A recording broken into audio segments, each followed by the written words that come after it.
이 시간 예수님의 마지막 외침이라는 제목으로 하나님 말씀 전하겠습니다. 여러분, 우리는 하나님이 계시하신 만큼만 그분을 알 수 있습니다. 하나님은 자신을 인간에게 계시하실 때 자연 만물을 통해 알게 하셨고 특별 계신 성경을 통해 알게 하셨습니다. 우리는 성경을 통해 복음이 가장 선명하게 드러났던 때를 알고 있습니다. 그때는 바로 예수님이 골고다 언덕을 지나 십자가를 지셨던 때입니다.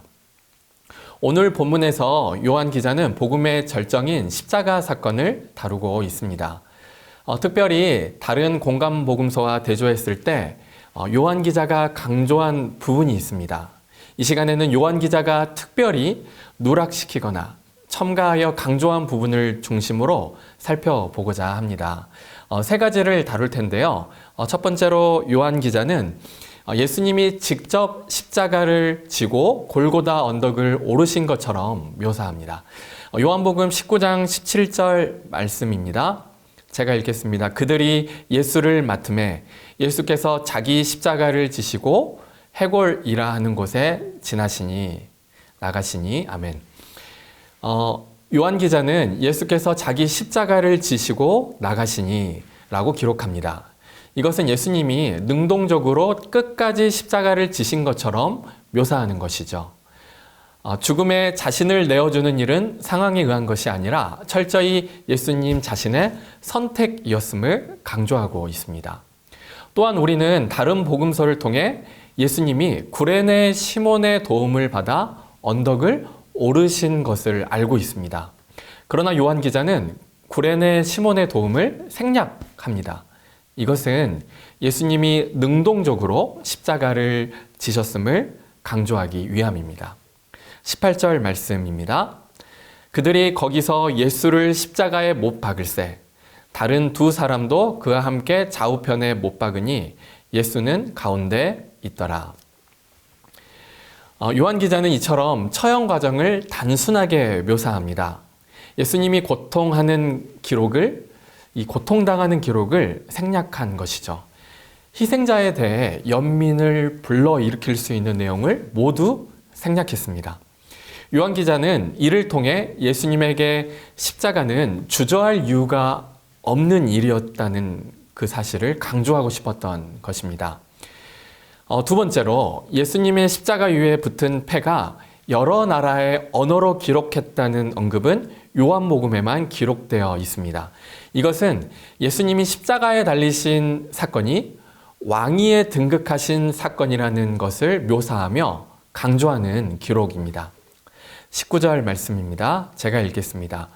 빌라도가 패를 써서 십자가 위에 붙이니 나사렛 예수 유대인의 왕이라 기록되었더라. 여러분, 사복음서에서는 모든 패에 대해 언급하고 있는데요. 죄수의 이름과 죄목을 같이 쓴 그 패는 요한복음 뿐입니다. 요한 기자는 여기서 이 패를 뜻하는 이 라틴어의 티툴루스에서 나온 이 로마의 전문 용어인 티툴로스로 이렇게 기록합니다.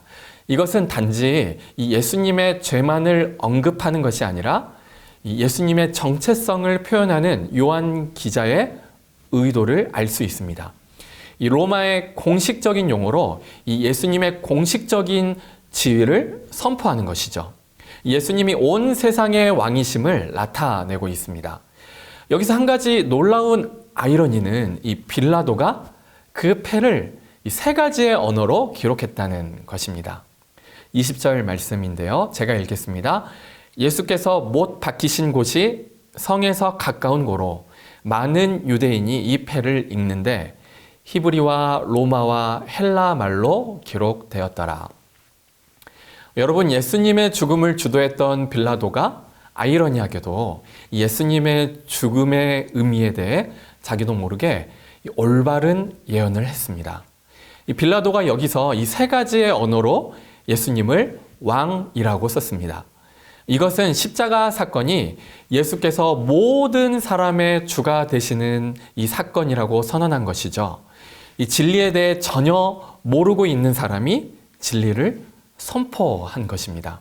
이처럼 예수님의 패에 기록된 대로 이 유대인의 왕에 그치는 것이 아니라 온 세상의 왕이시라는 사실을 이 세 가지 언어가 말해주고 있습니다. 셋째로 요한 기자가 특별히 첨가하여 강조한 부분은 이 병사들이 이 예수님의 속옷을 제비 뽑아 나누어 가진 일입니다. 23절 말씀입니다. 군인들이 예수를 십자가에 못 박고 그의 옷을 취하여 네 깃에 나눠 각각 한 깃씩 얻고 이 속옷도 취하니 이 속옷은 호지 아니하고 위에서부터 통으로 짠 것이라. 아멘.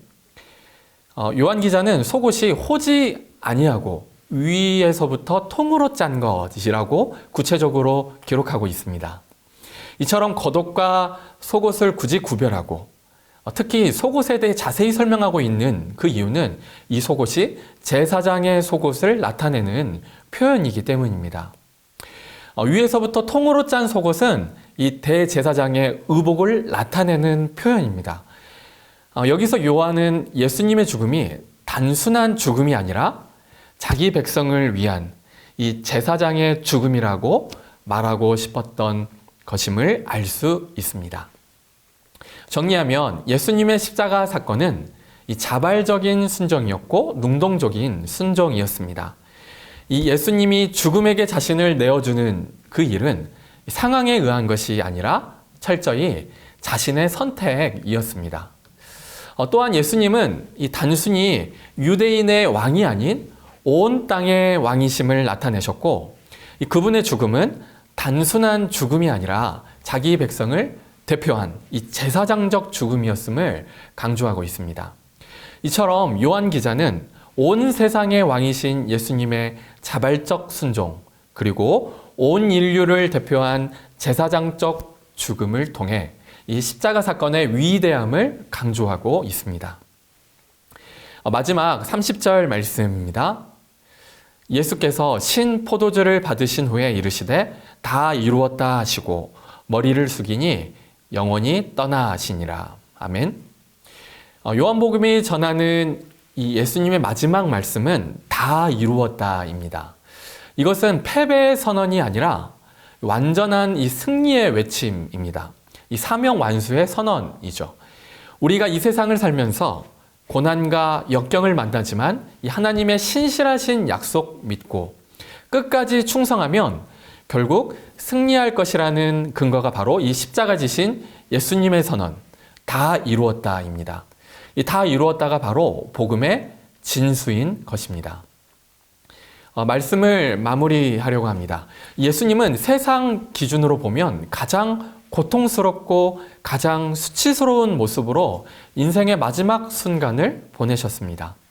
누가 봐도 완전한 실패자입니다.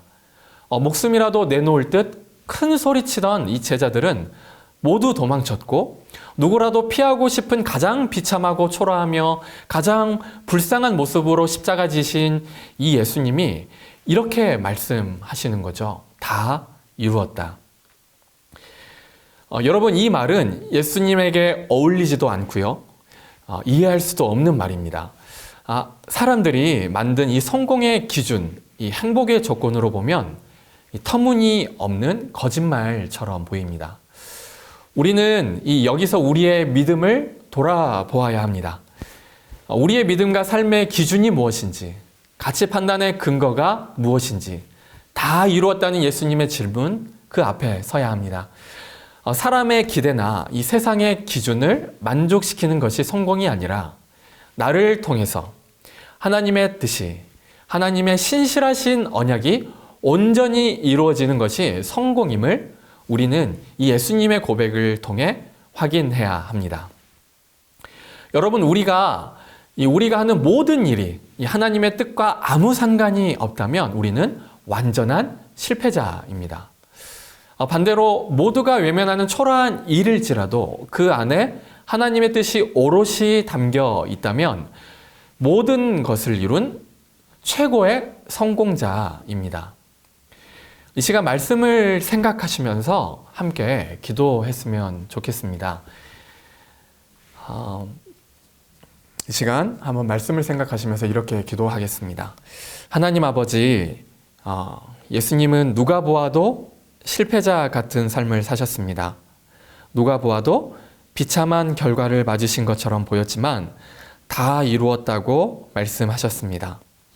주님, 우리가 원하는 것을 갖고 바라던 것을 이루는 데서 인생의 의미와 행복의 기준을 찾지 않게 하시고 우리를 통해 이루시려는 하나님 아버지의 뜻을 알게 하셔서 우리가 남기는 마지막 말에 감사와 승리가 담기게 하옵소서. 예수님의 이름으로 기도합니다. 아멘.